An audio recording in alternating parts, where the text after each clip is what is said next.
said Mrs. Rabbit one morning. "You may go in the field or down the lane, but don't go into Mr. McGregor's garden."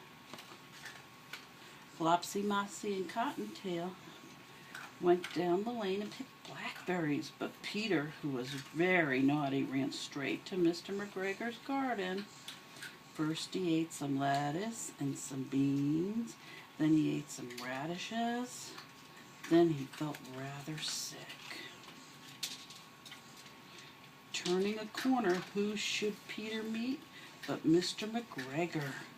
He jumped up and ran after Peter, waving a rake and calling, "Stop thief!" Peter was very frightened. He rushed all over the garden and lost both his shoes. Then he tripped and got caught in a net. Some friendly sparrows flew down to help him. Mr. McGregor came up, but Peter wiggled free just in time, leaving his jacket behind. He rushed into the tool shed and hid in a watering can. Then he sneezed, "Ka-choo!" and Mr. McGregor was after him again. "Hey, what are you doing eating my book?" "That's your book, I know." Peter leapt out the window, knocking over 3 plants. The window was too small for Mr. McGregor to get through. Mr. McGregor went back to his work, and Peter was alone again. But he was very frightened and very, very lost. After a while, Peter found a door in the wall. A mouse was running in and out underneath, carrying peas and beans for her family. Peter asked her the way to the gate, but she had such a large pea in her mouth she couldn't answer. Peter set off across the garden and came to a pond where a white cat was staring at some goldfish. She was very, very still. Peter thought it was best to keep moving. He had heard some very alarming things about cats. Then suddenly, quite close to him, Peter heard a sound. Screech, scratch, scratch, screech.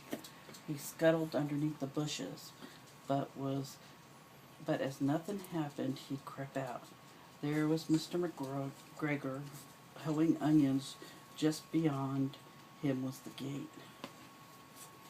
Very quietly, Peter jumped down and started to run as fast as he could.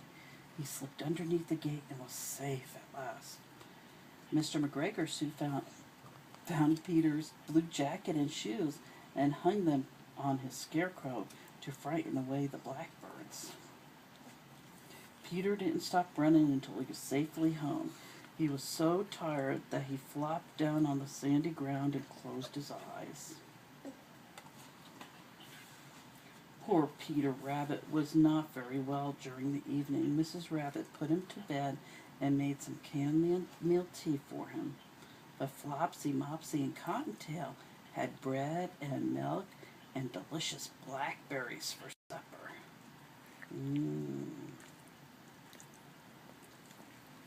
Is that a good story? Would you rather be Peter or Flopsy, Mopsy, and Cottontail? You'd rather go where you're told not to or stay where you're supposed to and get some blackberries with dinner? No answer, huh?